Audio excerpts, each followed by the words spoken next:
Hello dear students, welcome to AEC Plus digital platform of advanced engineering classes. SSC JE exams, RRB JE exam और all over India हो रहे एई JEE exams के लिए हमने practice question series शुरू की है जिसका नाम है आगाज। और इसमें हम आज शुरू करेंगे हमारे subject QSC that is estimation and costing का। ये सीरीज सिर्फ क्वेश्चन प्रैक्टिस का आगाज नहीं है, ये सीरीज आपके माइंड से टीसीएस पैटर्न के डर को मिटाने का भी आगाज है। और हम आज टीसीएस पैटर्न का पूरा पूरा क्या करेंगे, पोस्टमार्टम कर देंगे। कैसे? हमने क्या किया कि हमने सारे टीसीएस के क्वेश्चंस को उठाया जो all over India TCS question करा रही है और उसको एनालाइज करके क्लब कर दिया इस सीरीज में जिसका नाम है आगाज। और sequentially QSC that is estimation costing में सीक्वेंशियली हमने उसको अरेंज कर दिया। आपको क्या करना है? आपको क्या करना है कि बस एक पेन पेपर लेकर बैठना है। जैसा मैं हमेशा बोलता हूं कि आप उठकर बैठिए, लेटकर मत बैठिए। ठंड है, मुझे समझ में आता है, रजाई में बैठकर आप पढ़ रहे होंगे, नहीं, आपको उठना है, मेहनत करना है, क्योंकि मेहनत करोगे तभी नौकरी मिलेगी, नहीं तो कंपटीशन बहुत ज्यादा है। ठीक है, चलो शुरू करते हैं।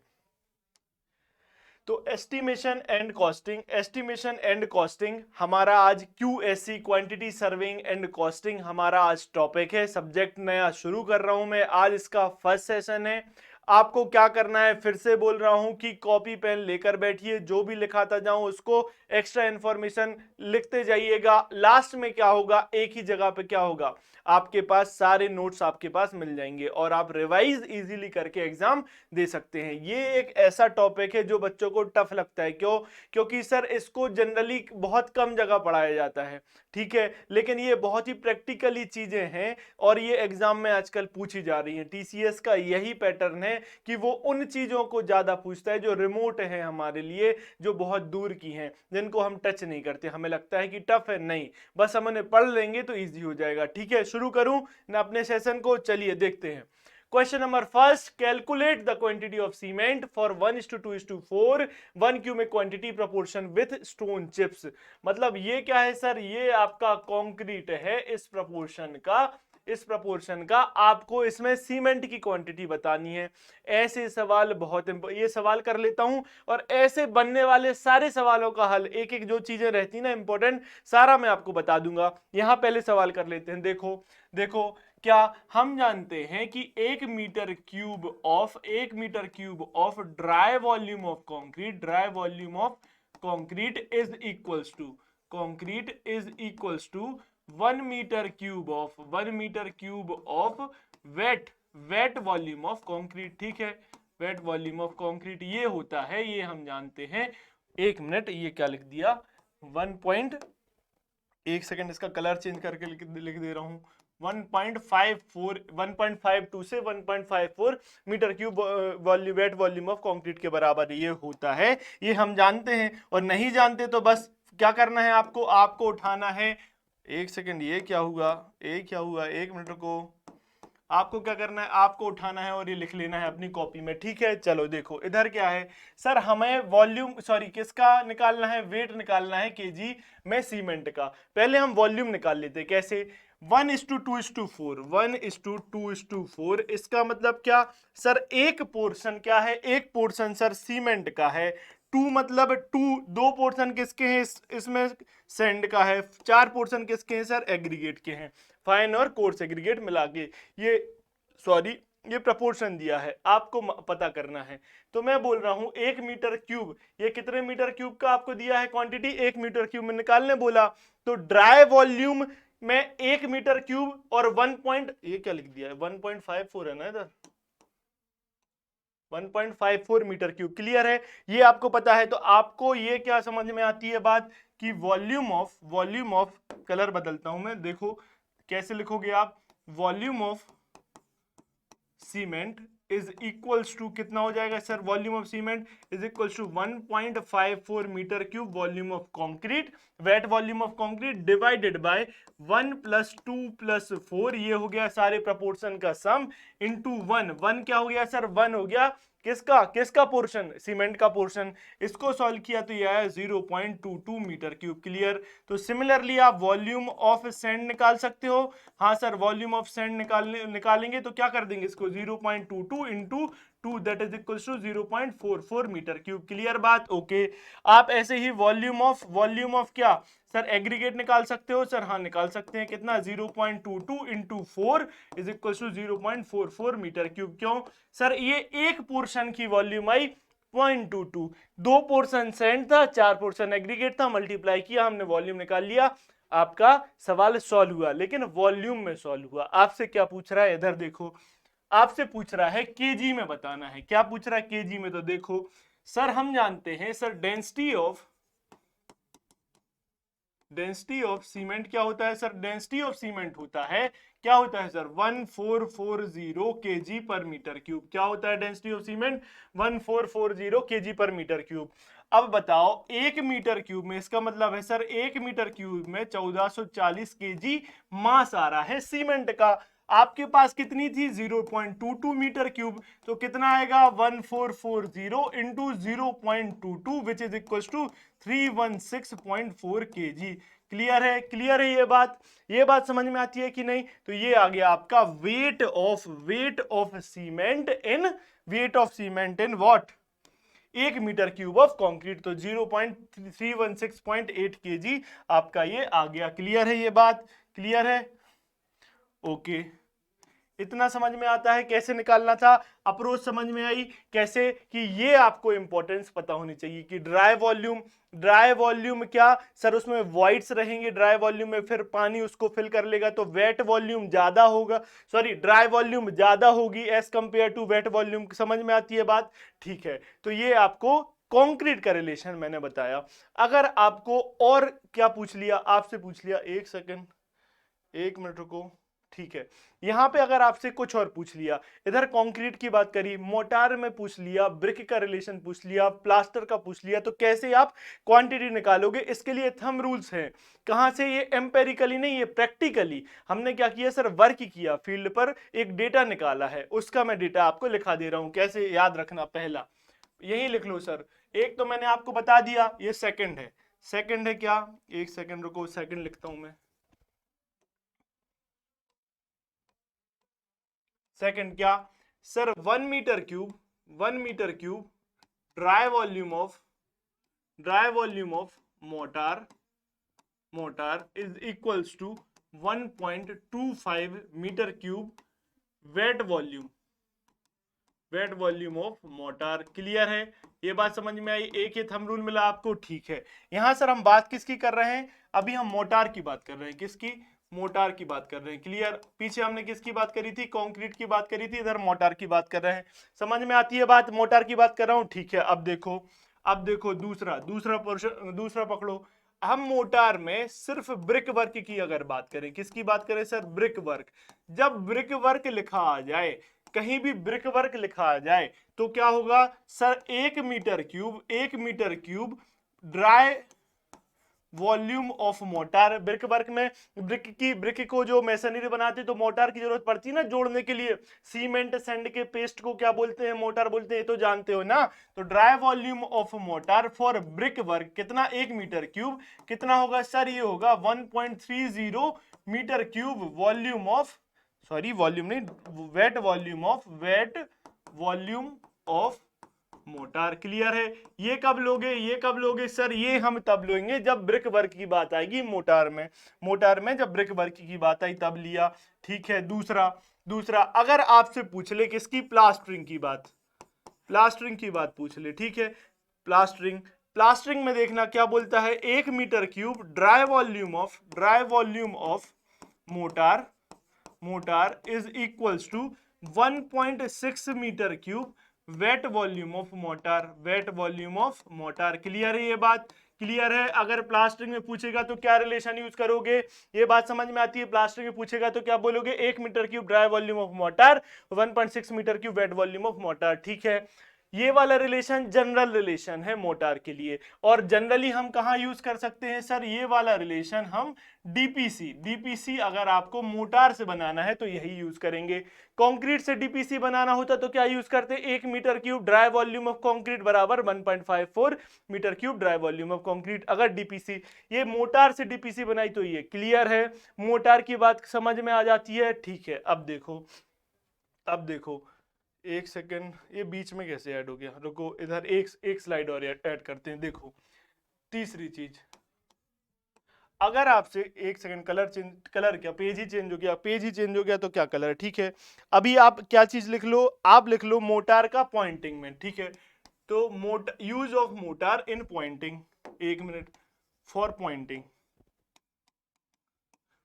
मतलब क्या होता है सर, जो हम क्या वर्क करते हैं सर, रिपेयरिंग वर्क करते हैं ना, पॉइंटिंग भरना उसको, उधर पे हम पॉइंटिंग का यूज करते हैं। कैसे, कैसा, dry volume of mortar for pointing कितना हो जाएगा sir dry volume of mortar for pointing is equals to यहां लिख रहा हूं 0.6 metre cube per 100 metre square wet volume of pointing, sorry wet volume of per metre square of pointing work, wet volume नहीं, of pointing work, of pointing work. Clear है, एक बात ये समझ में आती है, ठीक है सर, ये भी पूछा गया। एक सवाल और पूछा गया, एक सवाल क्या पूछा गया, लो इस पेन से लो, क्या, सुर्खी के बारे में पूछा गया। क्या sir, 1 metre cube dry volume of सुर्खी इज इक्वल टू 4/3, और इसको क्या लिख सकते हैं, 1.33 metre cube wet volume of सुर्खी। लिखते जाना भाई, बहुत कम जगह, एक जगह लिखा मिलता है, इसलिए सब कुछ एक, मैं क्वेश्चन सॉल्व कराने नहीं आया, क्वेश्चन तो आप कहीं से भी कर लोगे, मुझे चीजें सॉल्व करा देनी है कि ऐसा अगर सवाल बनता है तो चुटकियों में आप बना लो, ठीक है। चलो देखो ये समझ में आ गई बात। चलो नेक्स्ट क्या सर, अगर हम स्टोन मैसनरी की बात करें, किसकी बात करें, स्टोन मैसनरी। क्लियर है, तो स्टोन मैसनरी में 1 मीटर क्यूब, एक सेकेंड, लाइन पूरा मतलब खराब कर देती है, रुको। अब तो स्टोन मैसनरी में क्या सर, स्टोन मैसनरी में 1 मीटर क्यूब, जनरल बात है ये सर, ये जनरल बात, 1 metre cube dry volume of mortar is equals to 1.25 metre cube wet volume of mortar. ऐसा ही होगा, वेट वॉल्यूम ऑफ मोटार, ठीक है। 1 मीटर क्यूब, नहीं ये ऐसा नहीं होगा, 1 मिनट रुको, volume of mortar required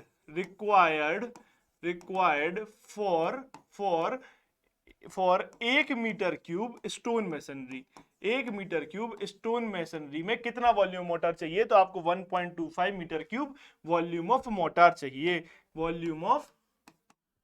motor चाहिए, ठीक है। 1 मीटर क्यूब अगर आपको क्या बनानी है, स्टोन मैसनरी बनानी है, तो आपको 1.25 मीटर क्यूब क्या चाहिए, 1.25 मीटर क्यूब आपको चाहिए, क्या, मोटार चाहिए, ठीक है। क्लियर बात, इतनी बात समझ में आती है, ठीक है। अब बोल रहा है कि अगर आपको पूछ ले, ये सवाल आते हैं इसलिए लिखा रहा हूं, 1 मीटर क्यूब रबल मैसनरी पूछ ले, 1 मीटर क्यूब रबल मैसनरी पूछ ले, तो क्या होगा sir, 0.42 metre cube volume of mortar लगेगा, रबल मैसनरी में। क्यों, क्योंकि सर ये कोर्स नहीं है, अनकोर्स है। कोर्स मतलब ये कहीं भी कुछ भी इसकी डिजाइन रहती है, रबल मैसनरी में ऑर्गेनाइज नहीं है, इसलिए ज्यादा मोटार लगेगा, ठीक है। और अगर आपसे पूछ ले क्या 1 मीटर क्यूब एशलर मैसनरी जो कि कोज्ड होती है, इसमें कितना मोटार लगेगा, 0.25 metre cube volume of mortar. Clear है बात, मैंने सारी चीजें एक जगह आपको लिखा दी, आपने लिख ली होगी, नहीं लिख पाए तो वीडियो फिर से देख के लिख लेना, एक जगह बहुत कम मिलती है, एक जगह सारी चीजें। क्लियर है, आगे बढ़ूं, कहीं गलत नहीं होना चाहिए, अब कंफ्यूजन खत्म हो गया, कौन सी चीज कहां लेते हैं, ठीक है। चलो आगे बढ़ते हैं। नेक्स्ट क्वेश्चन क्या कह रहा है, नेक्स्ट क्वेश्चन कह रहा है कि what is the correct range of composition in percentage of alumina Al2O3 in ordinary Portland cement. ये शायद सीमेंट का क्वेश्चन है, चलो यहीं देख लेते हैं। सारी रेंजेस देख लो, सारी रेंजेस यहीं देख लो, खत्म करो। देखो अगर वो बोलता है लाइम, लाइम सीमेंट में क्या होता है सर, लाइम, लाइम होता है सर 62 to 67%, क्लियर है, ठीक है। उसके बाद बात आती है सिलिका की, सिलिका कितना होता है सर, सिलिका होता है 17 से 25%, क्या होता है, सिलिका होता है, ओके। एल्यूमिना Al2O3, एल्यूमिना कितना होता है सर, ये 3 से 8% एल्यूमिना होता है। समझ में आ रही, एक जगह लिख लो, एक जगह लिख लो, लिखते जाओ सारी चीजें।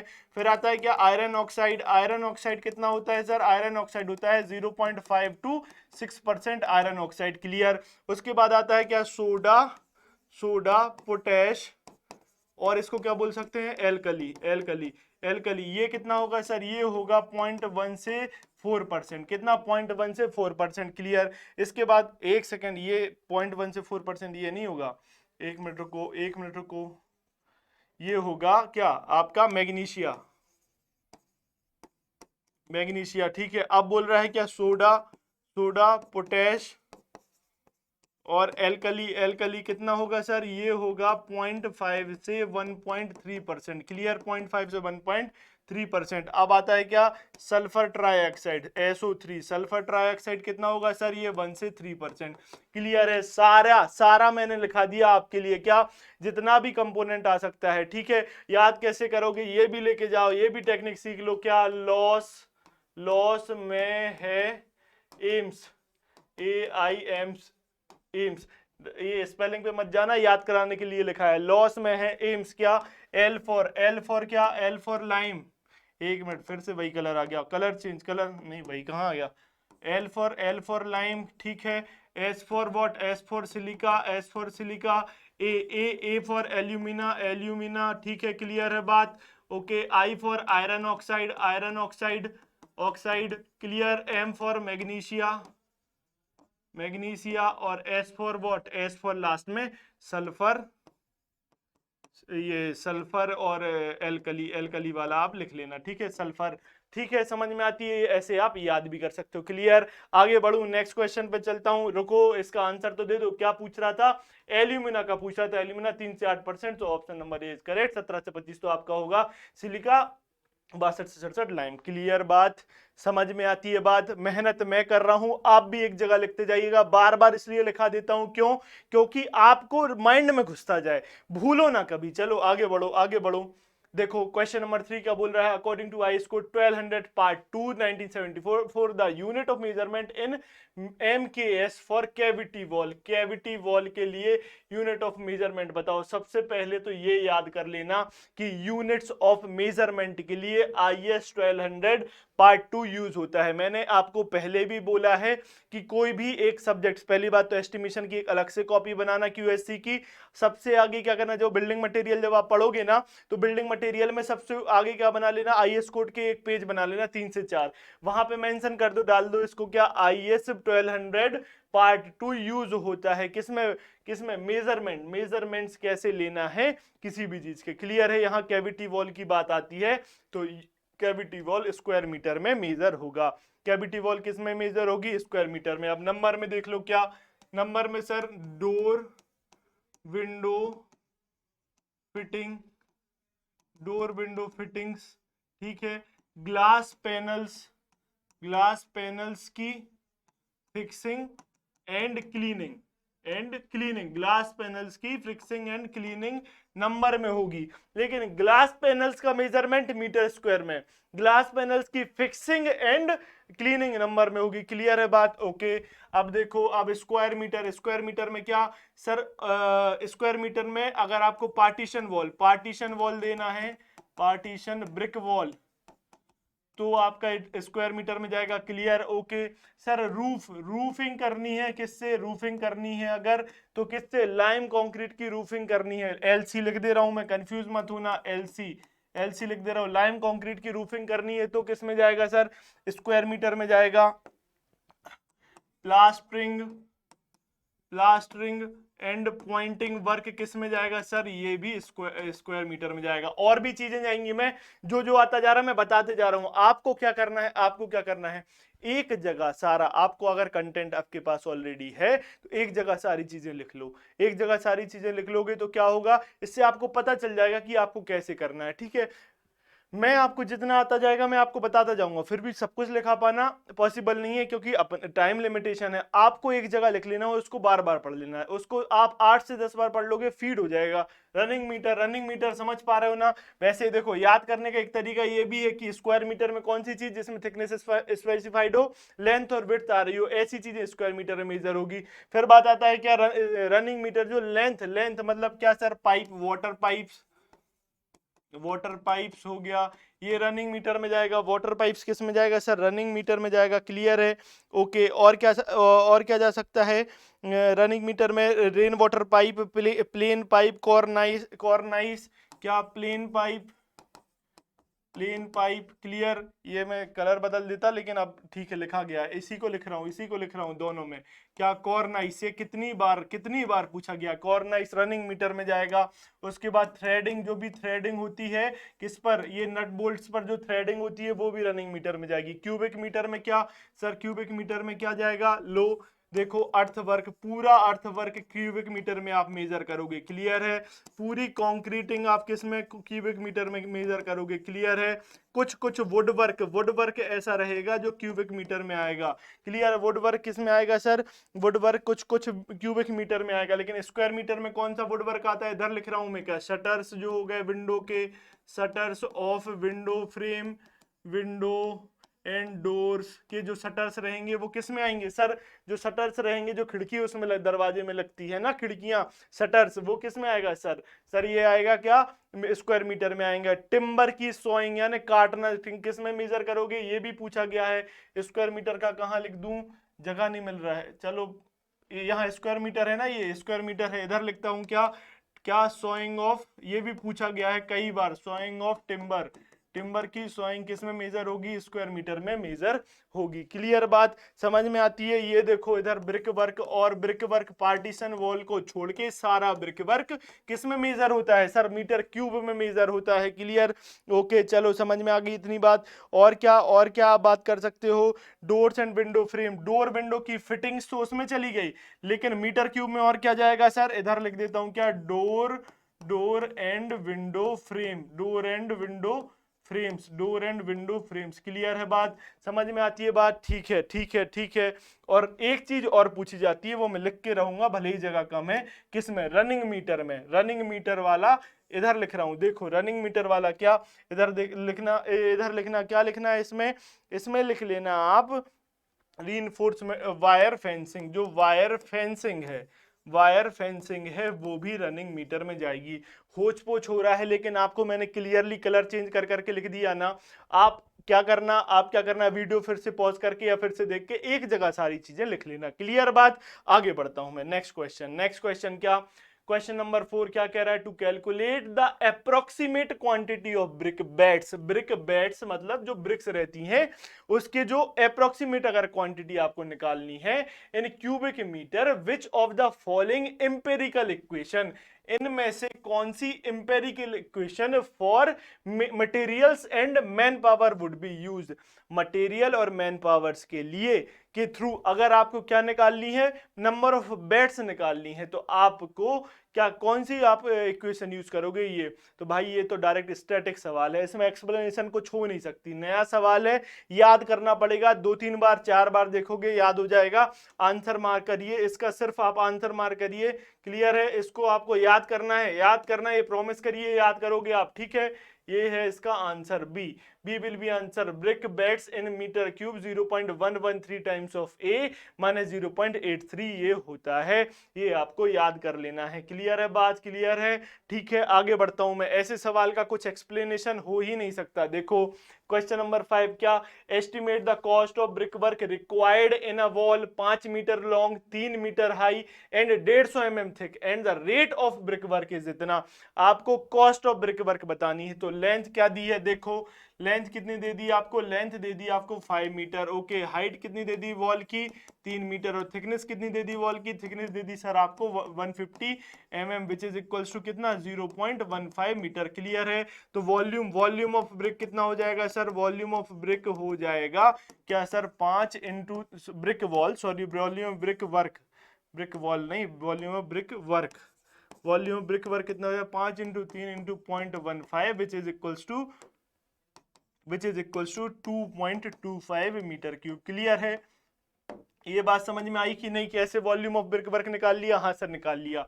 लेकिन क्या क्या क्या क्या वो बोल रहा है कि पर क्यूबिक मीटर 400 रुपए लग रहा है, मतलब 1 मीटर क्यूब ब्रिक वर्क करने में, 1 मीटर क्यूब ब्रिक वर्क करने में 400 रुपए लगा। एक एक नियम सीधा सीधा जो लगाते हैं, बचपन में खेलते थे इससे, तो देखो तो 2.25 मीटर क्यूब ब्रिक वर्क करने में कितना काम लगेगा। ये प्रैक्टिकल चीजें हैं, दिमाग से इसको रटना है ही नहीं, सवाल में अंग्रेजी पढ़ लो, क्वेश्चन सिंपल। आपने वॉल्यूम निकाल लिया, उसमें इंटू कर दो, अब क्या 2.25 into 400 which is equal to कितना जाएगा 900 रुपए लग जाएगा ब्रिक वर्क कराने में। इतना सस्ता तो कहीं नहीं होता, बहुत पुराना सवाल होगा ये। ठीक है, ठीक है, तो ये हो गया ए आंसर।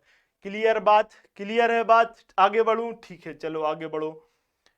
क्या वॉट अलायंस, आप देख रहे हो ना, इसके सवाल क्या है अपन छोड़ देते हैं, क्यों सर ये रिमोट पोर्शन है हमारी पढ़ाई का, बहुत कम इसको पढ़ते हैं हम, बहुत आसान सवाल है और बहुत कम पोर्शन से बहुत ज्यादा चीजें आती हैं।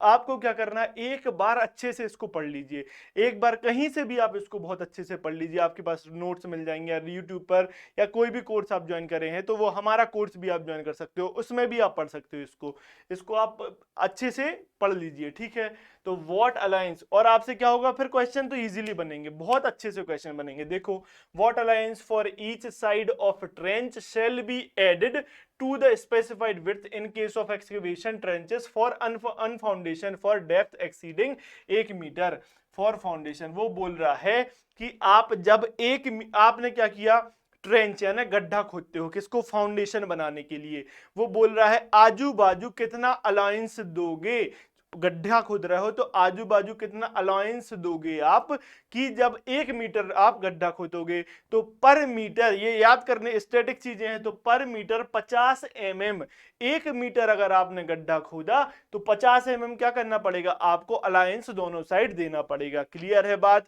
1 मीटर डेप्थ के लिए 50 mm अलायंस आपको देना पड़ेगा। वो बोलता 10 मीटर डेप्थ तो 100 mm हो जाता, 50 इंटू 2, वो नहीं सॉरी 2 मीटर डेप्थ के लिए 50 इंटू 2, 10 मीटर डेप्थ के लिए 5000 mm हो जाता, सॉरी 500 mm हो जाता। क्लियर है बात, आगे बढ़ूं, ये स्टैटिक सवाल है, याद रहेगा, ये आप क्या करना है, ज्यों का त्यों अपनी कॉपी में छाप देना इसको और याद कर लेना। क्लियर, आएगा तो सिंपल। चलो आगे बढ़ो, कई चीजें एस्टिमेशन में डायरेक्ट याद करने की आएंगी। देखो अब क्या बोल रहा है, which of these should be the maximum total quantity of dry aggregate by mass per kg of cement required to be taken as the sum of the individual masses of fine and coarse aggregate for M20 grade concrete। सवाल पढ़ा आपने कि नहीं पढ़ा, ठीक है, तो क्या बोल रहा है, तो आपको M20 ग्रेड कंक्रीट, कहां है M20 ग्रेड कंक्रीट के लिए कितने मास का टोटल एग्रीगेट यूज होगा, वो जनरली आईएस कोड में बता दिया। क्या आईएस कोड 456 2000 में बताया गया, 2000 में बताया गया कि सर आप ग्रेड ऑफ कंक्रीट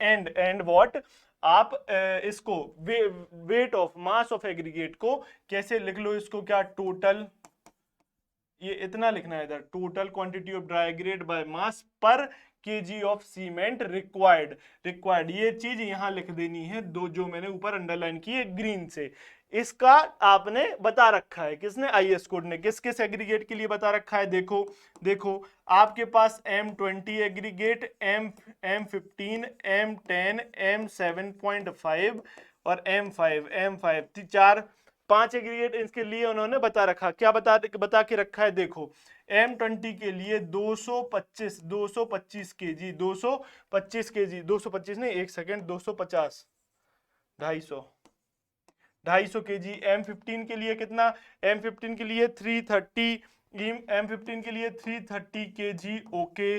M10 लिखा है, ये M10 लिखा है, ठीक है। M10 के लिए कितना, 480 kg, क्लियर। M7.5 के लिए 625 kg dry volume of aggregate, dry mass of aggregate. M5 के लिए 800 kg, क्लियर है। तो ये अभी आपने TCS यही तो करता है, एक IAS कोड पकड़ लिया, अब उसने आपसे M20 पूछ लिया।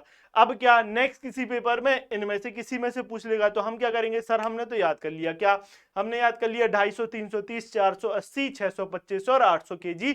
M20, 15, 10, 7.5 और 5, इसके लिए हमने याद कर लिया क्या, कितनी quantity of dry aggregate by mass पर 50 kg ऑफ सीमेंट। इसका मतलब 50 kg मतलब एक बोरी सीमेंट में कितने केजी का एग्रीगेट लगेगा, फाइन और कोर्स, क्लियर है।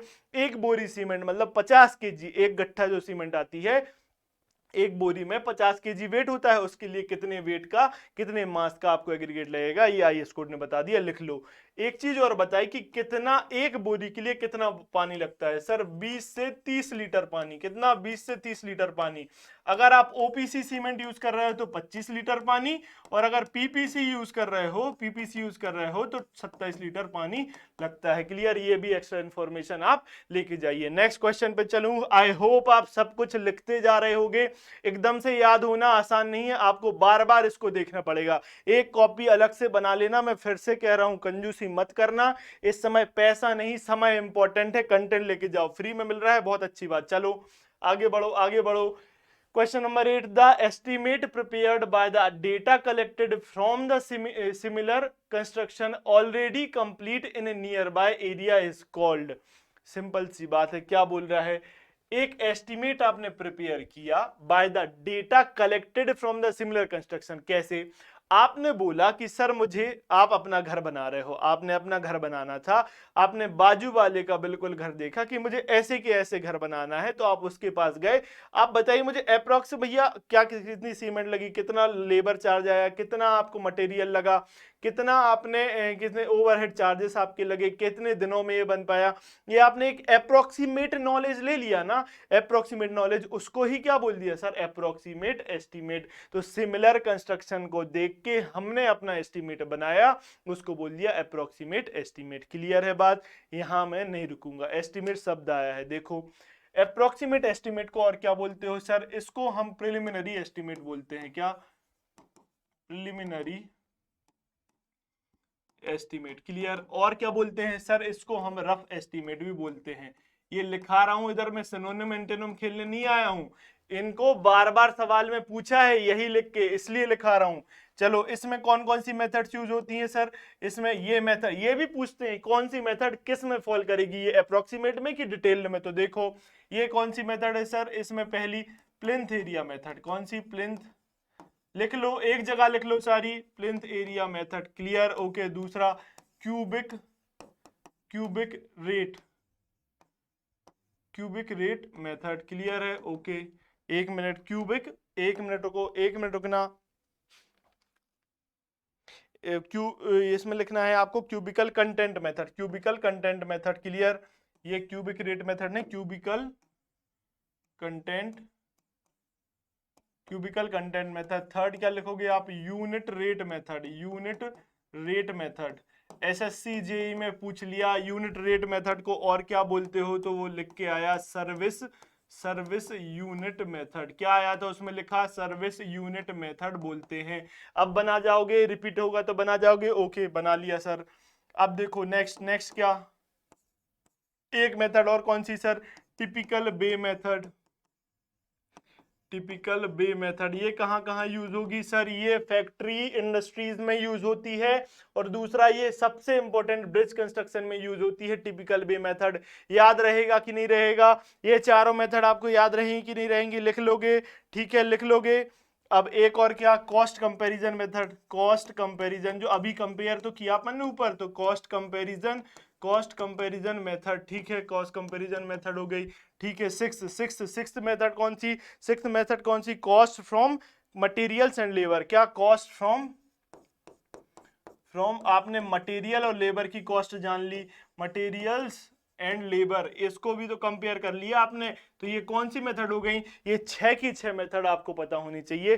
कहीं ना कहीं एग्जाम में सिर्फ और सिर्फ क्या पूछ लिया, क्लासिफाई करो किसके अंदर अंदर ये फॉल करेगी। क्लियर है बात? ये तो बात होती है आपकी किसकी सर? अप्रोक्सीमेट की। मैं डिटेल और एक ही जगह मेहनत करता हूं सर, मैं एक बार में सब कुछ जानकारी आप लेके जाओ। क्या सर? देखो डिटेल्ड डिटेल्ड डिटेल्ड एस्टीमेट, इसको और क्या बोला गया? इसको एक जगह पूछा गया क्या? Item rate estimate, item rate estimate भी इसे बोला गया एक जगह। क्लियर है बात? क्लियर है? ठीक है सर। इसको निकालने के लिए और कौन कौन सी मेथड है आपके पास? सर इसको निकालने के लिए हमारे पास मेथड है कौन सी? सर एक मेथड है क्या? Revised estimate method, revised estimate method. Clear है? ठीक है सर। दूसरी कौन सी है sir? Supplementary estimate method, supplementary estimate method. तीसरी कौन सी है sir? Revised plus supplementary estimate method. Clear है बात? क्लियर है? ठीक है। चौथा एनुअल रिपेयर एस्टीमेट। क्लियर है? ये 4 मेथड आप लिख लो, अपनी कॉपी में लिख लो डिटेल में कौन कौन सी आएगी? Revise, supplementary, revised and supplementary, annual repair estimate method. ठीक है? ठीक है। एक आएगा क्वांटिटी सर्वे मेथड। कौन सा? Quantity survey method. ये किस में फॉल करेगी? ये भी डिटेल में फॉल करेगी। क्वांटिटी सर्वे मेथड किस में फॉल करेगी? ये भी डिटेल्ड एस्टीमेट में फॉल करेगी। Complete estimate method. कौन सी? Complete estimate method. ये भी किस में फॉल करेगी सर? ये भी फॉल करेगी आपकी डिटेल एस्टीमेट में। क्लियर है? ये सवाल तो आपको बनना ही बनना चाहिए अब, क्योंकि एक जगह मैंने सारा कुछ डेटा दे दिया। अब देखो ये पूछता है कि किस चीज से निकाल सकते हो sir detail estimate? Sir long wall short wall method से, long wall short wall method use हो जाएगी, इसको निकालने के लिए। ठीक है। दूसरा सर सेंटर लाइन मेथड से भी हम डिटेल एस्टीमेट निकालने के लिए यूज कर सकते हैं। मटेरियल वो अपन को सारी वॉल्यूम वगैरह वर्क निकालने के लिए long wall, short wall method, centre line method, ये सब हम यूज कर सकते हैं। क्लियर है बात? ठीक है। क्लियर? ये भी पूछा गया तो मैंने आपको बता दिया एक जगह सारा कंटेंट। नेक्स्ट क्वेश्चन पे बढ़ूं? याद रखना। ठीक है। चलो नेक्स्ट क्वेश्चन क्या बोल रहा है? Identify the work that shall not be measured separately and allowance for the same shall be deemed to have been made in the description of the main item. अब आपको अंग्रेजी में समस्या आएगी। अंग्रेजी में क्या समस्या आई? क्या बोल रहा है? आइडेंटिफाई द वर्क, ऐसा वर्क आइडेंटिफाई करो, shall not be measured separately, जो अलग से मेजर नहीं कर सकते, and allowance for the same shall be deemed to have been made in the description of main item, और उसका अलायंस डिस्क्रिप्शन में देना पड़ेगा। तो वर्क इन और under water, work in setting out profiles, work under tidal conditions, work in snow, इसमें से कौन सा वर्क है जो एक मेन वर्क नहीं है लेकिन उसकी डिटेलिंग करनी पड़ेगी आपको? तो कौन सा वर्क इन अंडर वाटर। ये वर्क क्या करोगे आप? Identify the work that shall not be measured separately and allowance for the same shall be deemed to have been made in the description of main item. उसके item description में लिख सकते हो कौन सा? वर्क इन और अंडर वाटर। ये सब स्टैटिक सवाल हैं, आपको एक जगह लिख के याद कर लेना है। क्लियर है बात? आगे बढ़ता हूं। चलो नेक्स्ट क्या बोल रहा है? Question number 10, returning, filling and ramming of excavated earth where not descriptive with the item of excavation shall include spreading in layers not exceeding blank in depth, watering, well, ramming and levelling. कुछ नहीं, अंग्रेजी लिखी कुछ नहीं। देखो हमने क्या किया, एक जगह से मिट्टी मतलब उसको उठाया, एक्सकेवेट किया, उसको हमने क्या किया, लेके गए, उसको गिराया, तो वो लेयर जो बना रहा है ना, उसका पूछ रहा है कितनी लेयर, कितने एमएम की आपको लेयर इसमें एक्सीडिंग, मतलब उससे एक्सीड नहीं होनी चाहिए। कहीं डाल के आओगे ना, फिर लौट के आए, फिर डाला, फिर डाल के गए, कितनी लेयर कितने एमएम से एक्सीड नहीं होनी चाहिए, ये पूछ रहा है। तो इसका आंसर है 200 mm से ज्यादा नहीं होना चाहिए। क्लियर है बात? क्लियर है? इतनी बात समझ में आती है? ये 200 mm से ज्यादा एक्सीड नहीं होना चाहिए। ये स्टैटिक सवाल है, ये याद करना है। एस्टिमेशन में कई चीजें ऐसी रहेंगी याद, अगर आपको याद है तो आप तुरंत एक बनाओगे, 1 सेकंड, फ्रैक्शन ऑफ सेकंड लगेगा आपको मूव करने में नेक्स्ट क्वेश्चन में। याद नहीं है तो छोड़ देना भाई, बिल्कुल नेगेटिव मत करा के आना, मैं फिर से कह रहा हूं, ठीक है। चलो ये तो हमारा था लास्ट सवाल। आपको क्या करना है, आपको रिवीजन करके आना है। एस्टिमेशन का आज पहला लेक्चर था, आपको पता है नेक्स्ट मैं करीब करीब 100-150 सवाल और करा दूंगा एस्टिमेशन का, तो यही एस्टिमेशन सारा रिवाइज आपका हो जाएगा। आप क्या करना, छोटे से नोट्स होते हैं, इसको लेके बैठिएगा, आपको एस्टिमेशन यही कवर करा दूंगा मैं, ठीक है। रिवाइज करके आना नेक्स्ट में जो कराऊंगा एस्टिमेशन में, ठीक है। ओके, नेक्स्ट जो मैं कराता हूं मतलब क्या कराऊंगा, यही एस्टिमेट क्या होते हैं, वैल्यूएशन और सैल्वेज वैल्यू, स्क्रैप वैल्यू, इन सब की डेफिनेशंस अच्छे से पढ़ के आना, ठीक है। आगे अपन मिलेंगे नेक्स्ट सेशन में। ओके, अब देखो ऐसे स्टूडेंट्स जो कह रहे हैं कि सर हमें आज हम फ्रेशर हैं, मतलब अभी अभी पास आउट हुए हैं, हमें पूरी परीक्षा की तैयारी करनी है, तो हम क्या करें। सर आपको अगर परीक्षा की तैयारी करनी है, आप फ्रेशर हो, तो मैं आपको बस इतनी सलाह दूंगा कि अभी आप सिविल इंजीनियरिंग सीखने में जोर लगाइए, किसी भी एग्जाम के पीछे मत भागिए, पहले अपने आप को तपस्या करके सुदृढ़ करिए, अपनी सिविल इंजीनियरिंग का कंटेंट इकट्ठा करके अपने माइंड में बिठा लीजिए। क्लियर? उसके लिए आपको भटकना नहीं है कि यूट्यूब पे पढ़ रहा है, ये किताब वो किताब, नहीं। सर आपको थीसिस नहीं करनी, आप एक जगह कहीं भी एनरोल कर लीजिए, किसी भी प्लेटफॉर्म पर एनरोल करके पैसे देके पढ़ लीजिए, पहले अपना कंटेंट पक्का करो, ठीक है।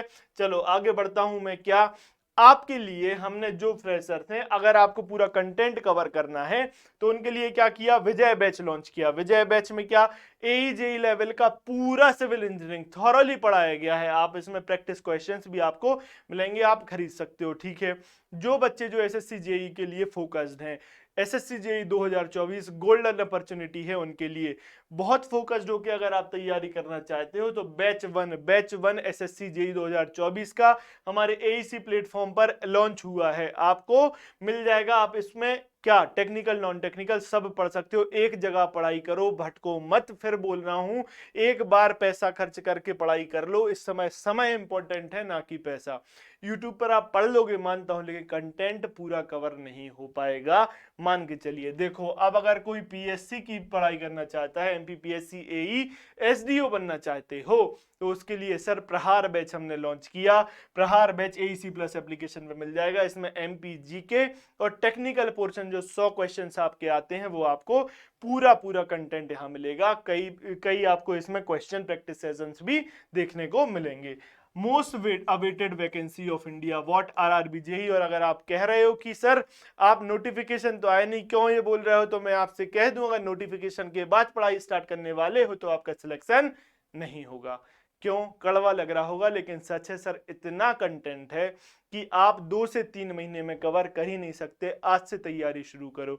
आपके लिए RRB JEE के लिए हमने तेजस बैच लॉन्च किया है, तो आप इसको पढ़ लीजिए। सबसे बड़ी समस्या जो आती है इंजीनियर्स को, वो क्या सर, वो आती है हमें GK GS का पोर्शन कठिन लगता है। रीजनिंग मैथ्स तो हम कर लेते हैं, लेकिन जो नॉन टेक में GK GS आता है उसके लिए क्या करें, तो हमने नॉन टेक महापैक करके एक कोर्स ही लॉन्च कर लिया। लो भैया, ये भी हमसे ही सीख लो, हम इंजीनियर्स, लेकिन हम बता दे रहे हैं आपको कहां से क्या आता है, कितना आता है, सब कुछ आपको बिल्कुल कंसाइज वे में सब पढ़ा दिया गया। एक बार अपना कंटेंट पूरा पढ़ लो, जीवित करो कंटेंट को, फिर देखो सिलेक्शन कैसे नहीं आता। इधर से नंबर बढ़ा लोगे तो इजीली सिलेक्शन ले जाओगे। क्लियर है? ओके, अब देखो दूसरी कैटेगरी के बच्चे कौन। सर ऐसे बच्चे जो कह रहे हैं कि हमने पढ़ तो रखा है लेकिन मुझे प्रैक्टिस क्वेश्चन चाहिए, कहां से हम क्वेश्चंस लगाएं। सर वो घिसे पिटे PYQ हम लगाते रहते हैं। भाई PYQ घिसा पिटा नहीं, आपको वो तो लगाना ही लगाना है, लेकिन एक्स्ट्रा सवाल कहां से लाएं, तो देखो उनके लिए हमने क्या किया, JEE वालों के लिए अभ्यास बैच और AE-JEE वालों के लिए भी अभ्यास बैच हमने लॉन्च किया। उसमें क्या है, आपके लिए सारे प्रैक्टिस क्वेश्चंस। कौन से क्वेश्चंस? TCS ने जो ऑल ओवर इंडिया कराए वो सवाल, इंजीनियरिंग सर्विसेज के वो लेवल के सवाल जो इन एग्जाम्स में आ सकते हैं, गेट के वो छोटे छोटे क्वेश्चंस जो न्यूमेरिकल बना देते हैं इन एग्जाम्स में, उनको लिया और क्लब करके एक सीरीज बनाई जिसका नाम है अभ्यास सीरीज। क्लियर बात? ये आपको AEC प्लस एप्लीकेशन पर मिल जाएगी। नेक्स्ट, अब आते हैं एक लेवल और अप बच्चे। वो कहते हैं सर हमने पढ़ लिया है, सवाल भी लगा लेते हैं, लेकिन सर दिक्कत ये आ रही है कि हम कहां से अपना कंटेंट रिवाइज करें, क्योंकि इतना सारा इकट्ठा हो गया है, रिवीजन में दिक्कत आती है। तो क्या आप हमें कुछ अच्छा तरीका बताइए। तो उनके लिए हमने क्या किया, फास्ट ट्रैक बैच ही लॉन्च कर दिया। देखो फास्ट ट्रैक बैच कैसा बैच, इसमें क्या क्रैश कोर्स टाइप पढ़ाई करो। क्या क्रैश कोर्स, आप जल्दी से जल्दी सारे सब्जेक्ट अपने पढ़ ले जाओगे 2 से 3 महीने के अंतराल में। क्या किया हमने इसमें, कंटेंट कम नहीं किया, कॉन्सेप्ट कम नहीं किए, बस टाइम नोट मेकिंग जो टाइम थी उसको कम कर दिया। कैसे, प्रिंटेड फॉर्म में आपको दे दिया, प्रिंटेड फॉर्म में ले जाओ, कंटेंट पक्का पाओ और अपना सिलेक्शन करवाओ। क्लियर है बात, आगे बढ़ते हैं। ये भी आपको AEC प्लस एप्लीकेशन पर मिल जाएगा। अब देखो ऐसे बच्चे जो कहते हैं सर हमें सब्जेक्ट वाइज सब्सक्रिप्शन मिल जाएगा क्या, कि हमें सिर्फ सर सॉइल पढ़ना है, सिर्फ सोम पढ़ना है, सिर्फ हमें एनवायरनमेंट की पढ़ाई करनी है, सिर्फ RCC पढ़ना, एक एक सब्जेक्ट पढ़ना है सर। तो उसके लिए क्या करो, आपके लिए एक एक सब्सक्रिप्शन भी हमारे एप्लीकेशन पर है। एक सब्जेक्ट को सब्सक्राइब करो, उसको पक्का करो और सिलेक्शन की राह आसान कर लो। क्लियर बात, ओके आगे बढ़ो आगे बढ़ो। अब देखो एक सेकंड रुकना। अब ये मिलेगा कहां सर, ये मिलेगा हमारे AEC प्लस एप्लीकेशन पर। कहां मिलेगा ये AEC plus application, Google play store, जहां से आप फालतू की चीज इंस्टाग्राम फेसबुक ये सब यूज कर रहे हो ना, वहीं अच्छी चीज भी पालोगे वहां पर। वहां से आप क्या करो, डाउनलोड करो, नंबर भी मिलेगा, अच्छे से सेटिस्फाई होके कर लो ज्वाइन। हम ये नहीं कहते कि सर मुझसे करो, बिल्कुल नहीं, मैं तो बिल्कुल नहीं कह रहा कि यहीं से पढ़ाई करो, लेकिन एक ऐसे ऑथेंटिकेटेड जगह से पढ़ाई जरूर करो कि जहां समय बचे, इकट्ठी चीजें मिल जाए, सभी मेहनत कर रहे, सभी अच्छा पढ़ा रहे। आपको क्या करना है, एक जगह जुड़ जाना है और फॉलो करो दिल से। कैसे नहीं सिलेक्शन होता, भटको मत यूट्यूब में आज इससे पढ़ा उससे पढ़ा, नहीं ऐसे नहीं पढ़ाई चलेगी। एक जगह पकड़ के पढ़ाई करो, ठीक है। चलो, अगर आपको ये सेशन अच्छा लगा तो लाइक जरूर करिए, कमेंट में बताइए कि डाउट्स क्या आ रहे हैं, क्या इंप्रूवमेंट आपको चाहिए, क्या आपको लग रहा है इस सेशन से फायदा मिल रहा है क्या नहीं, जरूर बताएं। क्लियर। दूसरा, आपको सब्सक्राइब करना है चैनल और नोटिफिकेशन की घंटी, क्योंकि सोते तो रहते हो, मुझे पता है, सोते रहोगे फिर पता नहीं चलेगा, कहोगे कि सर लेक्चर कब आया मुझे पता नहीं चला, सर बैकलॉग तैयार हो गया है मेरा, अब क्या करूं। तो भैया आपको उठाने का भी काम मैं ही कर दे रहा हूं, मैंने टीम है मेरी, वो आपको उठा देगी। सब्सक्राइब कर लो पहले, टांग टांग घंटी आपके कान में बजाएगी, आप उठोगे और अपना देखने लगोगे। क्लियर। इतना भी कर दे रहा है, स्पून फीडिंग है ये तो। अब सीधा सीधा अभी भी नहीं पढ़ोगे तो हो गया, नहीं होना फिर सिलेक्शन। क्लियर। ये तो रही फालतू बात, छोड़ो, रिवीजन करके आना। नेक्स्ट लेक्चर में रिवीजन जरूर करके आना, क्योंकि एक बार आप रिवाइज करके आओगे, मैं आपको यहां बताऊंगा, तीसरी बार आपको मैं लिखवा भी तो रहा हूं, 3 बार एक चीज पढ़ोगे कितना सुदृढ़ हो जाएगा, आप खुद बताइए। इसलिए अपने कंटेंट को और स्ट्रॉन्ग करिए, फॉलो करिए। मैराथन है ये, मैराथन है, दौड़िए, इसको स्प्रिंट मत समझिए, अच्छे से फॉलो करिए। मिलेंगे नेक्स्ट सेशन में। This is Abhishek Srivastava signing off with this session. Next session में मिलेंगे, तब तक के लिए टेक केयर, गुड बाय।